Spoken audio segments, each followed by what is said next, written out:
What's going on, Cougar fans? Peter Borkowski here on the Cougar Sports Network, bringing you this edition of Coaches Weekly. And once again, I'm joined by head coach of the CUC baseball team, Coach Connor. Welcome back to the show. Excited to talk to you today, Coach. What's up, buddy? Not much, and you guys are 1 week closer to opening day. You take action down in the St. Louis area next weekend. But before we get to that, I know last week we kind of talked about big picture ideas with the team, and this week I want to kind of hone in more on the personnel around the team this year. And I want to start in the dugout, actually, 2 additions to your coaching staff, 2 alumni additions to the coaching staff, and that Gary Maynard is now the graduate assistant for the team, and then Jake Garvey is joined as an assistant pitching coach. And I just want to start with, what is it like having those 2 guys who have been there? They've done it. I mean, they've had good careers at CUC. They graduated just last year, and they're back already. What's it like having that experience, that mentorship, whatever it may be, in the dugout, especially for those younger guys who they either played with as soon as last year, or those newer guys who, you know, they haven't played with them, but they're still going to get that taste of what those 2 have brought to the program? Yeah, I mean, the first part is just ever since that I've been here, we've had majority of the staff has been alumni. You know, it's a cool place. It's a really cool program. But to bring guys back, you know, once again, having, you know, Coach Smith, obviously alumni, Coach Mercado alumni, now we got Coach Garvey and Coach Maynard. It's a big deal because they know what it's supposed to look like. I think the other part of it is they understand what the standard is. And also just those are huge baseball guys, you know, that love doing it. Coach Maynard, you know, he makes very little money and he's here as much as me. Coach Garvey works, you know, full time, but he's here, you know, once again, just about as much as anybody. Right. So to bring them back is huge. Big baseball guys, huge IQ. The other part of it is, you know, with them being through it, I think it's easier to help, you know, newer, younger guys with the day-to-day of everything that we're trying to go through. So it's always been a big deal for us. It will always be a big deal. As we go through the recruiting process, a lot of the times that's a big thing that we talk to the families about. You know, like the experience is a big deal, but when guys graduate, they want to still be part of it. That's a really huge testament to just what the experience is. Right. So it's a huge deal. Definitely. And you mentioned the new guys on the team, which there is a ton of this year, whether it be transfers, freshmen, whoever it may be, however they got here. You guys got a ton of new blood in the program now.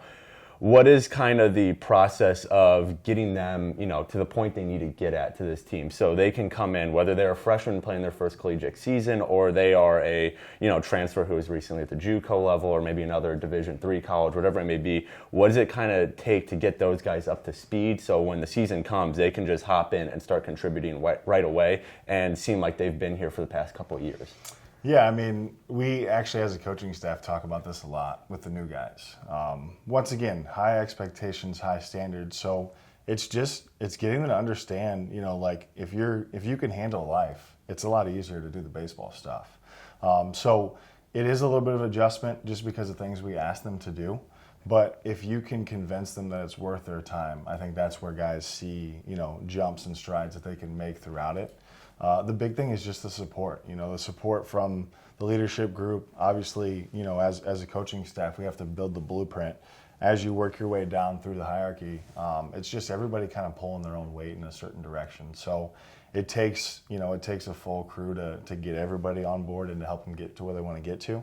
But the biggest part of it is just convincing them and showing them that it works and why it's worked and how it's worked. And by no means do we have it all figured out. We got a nice little blueprint though. So just getting guys, you know, to play faster, to understand, you know, what it means to be a Concordia baseball player, and then just kind of put everything together. You know, because a lot of these guys are talented. You know, they're here for a reason. Now it's taking the talent and meshing it with the day-to-day and we talk a lot about stacking our days. So the idea of just kind of being consistent. And on the flip side of that, you guys got plenty of returners as well. I know we kind of ran through some of the big names last year. Tyler Dorsch, Michael Kasich, Tyler Crater, White McLaughlin, Julio Cajigas. The list can go on and on. And obviously you want them to continue to perform on the field, but talk about the role that they now need to take as kind of mentors to those new guys. Like you said, a big group of new guys to the team this year. What's it going to take out of those returners to kind of be there for those guys and say, hey, yes, I'm a good player on the field, but I can do it off the field too and be a leader of this team now? Yeah, it's almost like your questions are built on what we've talked about at practice, so it's perfect. We talked to the guys in spring training that, you know, the new guys have to be process oriented because they're learning what the system looks like. the returning guys, which you alluded to, they understand the process. The young guys push them throughout it, but the results are kind of what drive the returners. Because once again, they know what it looks like. So it's adapting to a new role. It's understanding that they have a voice and that people will listen. And it's everybody just kind of finding their lane in terms of what that mentorship looks like, what that leadership looks like. And I think the other part of it is, with guys like Dorsch and Mike and Crater, they've played a decent amount already up to this point. So their voice carries some weight that maybe they didn't realize. Brandon Mahler is only a sophomore, but to play and to be really good as a freshman, that puts him in a spot where he still has some stuff to prove and he has a chip on his shoulder, but his voice, carries a little bit of weight. So I don't think it's one guy. If you look at this group, everybody does it a little bit different. It's just, once again, as a collective, getting to guys on a different level and then kind of working from there. So there's a lot of different ways they're doing it. I think it's, we're to the point when guys are kind of finding their groove and figuring out how they do lead.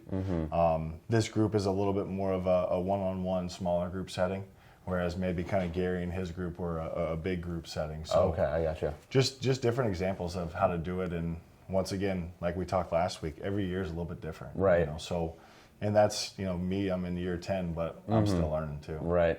And that's actually a great segue to my final question, which is about you, Coach. I mean, like you said, you're in year 10. You've seen a lot of baseball here in different roles with the team.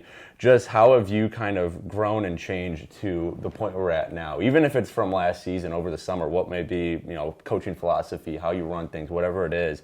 Just how have you kind of gotten to the point of the coach you're at now? How are you approaching things this season that might be a little different or the same as how you've approached them before?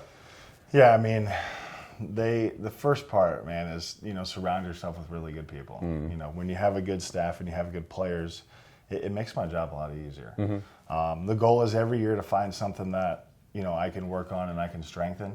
A lot of the guys that have been through their alumni now will tell you that I've gotten a lot softer since I started. The fire's still in there. It's just a little bit different. Okay. So I can't pinpoint one thing. Right. Obviously, I showed up with no kids, and now I have two, so that'll change you a little bit. But just kind of always learning, man. You have to learn. You have to grow. I've seen it at the highest highs. I've seen it at the lowest lows. So now it's just getting it back to where it's supposed to be and where it's been for a long time. Definitely. Well, CUC Baseball, they're not in action until next weekend, but coverage for the team can still be found at our website, cucougars.com. Coach, thanks for joining me again today. Good luck preparing for your first couple games coming up in a little over a week. I'm looking forward to talking to you again same time next week. But until then, this is Peter Borkowski sign off of the Cougar Sports Network and wanting to say, as always, go Cougars.